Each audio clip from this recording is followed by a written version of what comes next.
Porsche, une marque automobile de légende, aussi présente sur circuit que sur nos routes, elle fait encore rêver bon nombre d'entre nous. La marque au palmarès la plus titrée de l'histoire est arrivée à devenir en l'espace de 71 ans un symbole fort de l'automobile de sport. Elle est responsable de bien des modèles d'exception tels la 356, la mythique 911, la méconnue 928, la radicale Carrera GT ou la monstrueuse 918 Spider.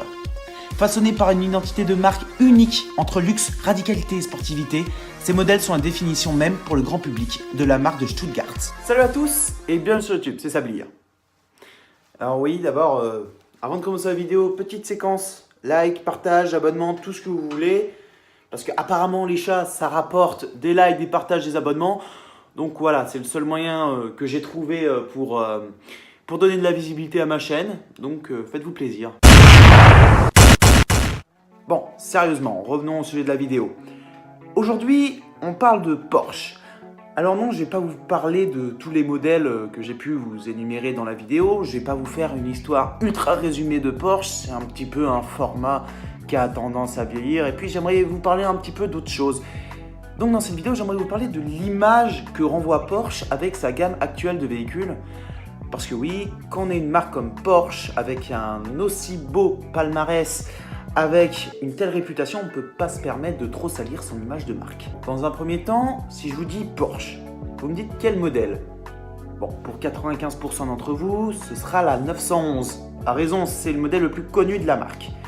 D'autres me diront éventuellement la 718, la Carrera GT ou même la 918 Spider. Effectivement, l'image de Porsche, ce sont des voitures, des coupés ou des cabriolets qui sont censés être très sportifs et aller très très vite. Mais depuis récemment, Porsche, c'est un peu différent de ça. Pour comprendre les décisions stratégiques de Porsche, il faut remonter un peu en arrière. Ce qu'il faut savoir, c'est que la famille Porsche, qui a donc créé la marque Porsche, est liée avec une autre famille, la famille Piëch, qui ont créé une autre marque de voiture extrêmement connue à l'heure actuelle, Volkswagen. D'ailleurs, pour ceux qui ne le savaient pas, la coccinelle a été dessinée par Ferdinand Porsche. Faisons un petit bond de 50 ans en avant et nous retrouvons donc dans les années 90. À ce moment-là, Porsche et Volkswagen sont deux marques très importantes. En fait, elles peuvent représenter ce qu'on peut imaginer comme étant une alliance, un petit peu ce qu'on voit actuellement entre Renault et Nissan. Et chaque marque essaye de monter au capital de l'autre pour pouvoir la racheter. En 1996, Porsche, pour s'assurer une bonne rentabilité, décide d'élargir sa clientèle en commercialisant un modèle qui serait plus accessible qu'une 911, la Porsche 986 Boxster. Cette 986 Boxster devait donc être considérée comme une Mini 911. Ce modèle était si important pour Porsche et s'est si bien vendu que 2 ans plus tard, ses feux et son identité visuelle avant s'est retrouvé sur la 911 de l'époque, la Type 996. Cette Porsche Boxster Type 986 représente donc la première étape de l'escalade de la rentabilité de Porsche. Et oui, je vous vois venir, effectivement 20 ans plus tôt, Porsche avait essayé de sortir un véhicule à peu près dans le même esprit, la Porsche 924, qui fut un magnifique échec commercial, et celle qui était censée la remplacer, la 944, pareil. Sauf qu'à différence de la 924 et la 944, la Boxster marche très bien. Et en 2005, la deuxième génération de Boxster fait son apparition en compagnie d'une version coupée, le Cayman. Et c'est en 2003 que Porsche est vraiment parti en Organe reproducteur masculin. Et oui, je sais pas ce qui est passé par leur tête, ils ont décidé de sortir un 4x4, le Cayenne. Mais ça va pas du tout avec leur philosophie. Et bizarrement, ça s'est bien vendu. Comme quoi, les gens, ils achètent vraiment n'importe quoi. Ah oui, et si vous me demandez pourquoi mon avis est aussi subjectif sur le Cayenne, n'hésitez pas à aller voir ma vidéo sur les SUV, vous comprendrez tout. Bon après, ça avait beau être un SUV, il était quand même équipé de très bons moteurs, ce qui peut justifier à peu près l'achat de certaines personnes. Et ceux qui ont acheté la version diesel. Sérieusement. En 2009, Porsche dit tiens, on a un 4x4, on a des sportives, Il nous manque pourquoi pas une berline, hein? Bah oui, évidemment, attendez, une marque de sport comme ça, il manque évidemment une berline, hein? Donc ils ont sorti la Panamera. Et en 2014, comme si ça suffisait pas, Porsche sort le Macan. Ouais, ok. Là par contre, je vous avoue que je comprends en fait pas trop l'existence de ce véhicule. Vous allez comprendre pourquoi. Ce qu'il faut savoir, c'est que Porsche a énormément investi dans ses nouveaux modèles et dans des nouvelles chaînes de production pour arriver à égaler Volkswagen. Je vous l'ai expliqué plus tôt. Le truc, c'est qu'en 2009, Volkswagen a eu une année particulièrement radieuse et Porsche, suite à tous ses efforts économiques, a tout simplement fait faillite et a donc dû se faire acheter par Volkswagen. Donc, la course avec Volkswagen n'avait plus trop lieu d'être puisque Porsche appartenait à Volkswagen à partir de ce moment-là. Donc, le Macan,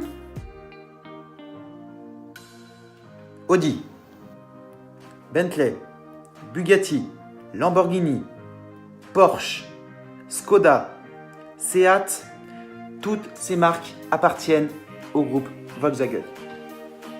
Et j'ai sûrement dû en oublier. Alors, essayez d'étendre au maximum la gamme Porsche pour que les gens qui vont y piocher dans le groupe Volkswagen trouvent leur compte. Je trouve pas ça très intelligent puisqu'ils auront leur compte chez d'autres marques. Volkswagen, c'est quand même plus de 10 marques de groupe. Je sais pas si vous vous rendez compte. Donc faire un 4x4 comme ça chez Porsche, alors que vous avez l'équivalent dans d'autres marques du groupe Volkswagen, je comprends pas trop la stratégie en fait. Et c'est pour ça que l'existence du Macan pour moi c'est un vrai mystère. Et puis bon, le Cayenne continue à être produit. Le Boxster et le Cayman, je peux comprendre puisque ce sont des Mini 911, même si elles sont équipées que de 4 cylindres qui font des bruits quand même pas terribles, sauf pour les versions un peu plus avancées type les GT4. Mais sinon, la gamme Volkswagen, pour moi, aujourd'hui, entre toutes les marques, il y a tellement de choix qu'on ne sait même plus où aller en fait. Parce que si on continue comme ça chez Porsche, bientôt on aura droit à une citadine, à une mini citadine, à une compacte, et même à des SUV urbains, des trucs qu'on n'aurait même pas imaginé. Et puis bon, ça semble être aussi bien parti chez Lamborghini. Ils ont quand même sorti un SUV chez Lambo, et aussi chez Bentley. Bon, pas encore chez Bugatti, et je croise les doigts pour que ça arrive pas. Donc, souvenez-vous, en début de vidéo, je vous parlais d'image de marque. Et pas ce fait qu'il y ait plein de modèles chez Porsche, ça banalise un petit peu la marque. Pour vous dire, j'ai qu'à sortir de chez moi, je suis quasiment sûr que j'ai en croisé au moins une. C'est des voitures qui sont devenues limite communes, et croiser une Porsche, ça vous fera le même effet que croiser une Renault. Je trouve ça quand même assez dommage, quoi. Bon, évidemment, si vous croisez une 918 Spider, ça vous fera pas le même effet que si vous croisez une Mégane. Mais à un moment, c'est quand même assez dommage que le fait qu'il y ait autant de modèles dans une seule marque, ça pourrisse autant son image de marque, quoi. Et je vais vous faire une confidence. Le fait que je me sois jamais intéressé jusqu'à maintenant à cette marque, et ben c'est à cause de ça. À cause de l'image qu'elle renvoyait. Ça renvoyait à la voiture de sport qu'on voit un peu de partout. C'est certes une bonne voiture, mais bon, une Audi, c'est presque mieux, quoi. Donc, si on s'y connaît pas, Porsche, c'est quand même en dessous de Ferrari. Pourtant, il y a des modèles de Porsche qui sont largement au-dessus de certains modèles de Ferrari, et ça me fait mal de le dire. Mais si vous comparez sur un aspect précis, par exemple l'intérieur du 911 et l'intérieur d'une Tributo, il n'y a quand même pas photo, la Porsche est au-dessus, même si la Ferrari aura des performances supplémentaires. Souvenez-vous, dans une des vidéos du Salon de Genève, j'avais dit ça. J'aime pas Porsche, mais je pense que ça va vite changer. Et ça a changé. Depuis peu, je me suis intéressé à Porsche, depuis ce salon. Rien que voir ces magnifiques 911, même sans rouler, l'effet que ça m'a fait, ça m'a vraiment donné envie de m'intéresser à ce modèle. Et j'avais raison. Bon, je sais pas encore tout, hein, j'essaye de me renseigner au maximum, mais attendez-vous à avoir plus de vidéos sur cette marque sur la chaîne. Bon, avec les vidéos Ferrari, hein. Voilà. Donc j'espère que tous les Porschistes qui regardent cette vidéo sont heureux d'apprendre cette nouvelle. Donc voilà, cette vidéo touche à sa fin. J'espère sincèrement qu'elle vous a plu. Si c'est le cas, n'hésitez pas à lâcher un pouce bleu, à donner votre avis en commentaire, c'est hyper important. N'hésitez pas à le faire, j'essaierai de vous répondre en temps et en heure. À partager la vidéo, c'est également très important. Sur ce, je vous dis salut, à la prochaine. C'était Sablier.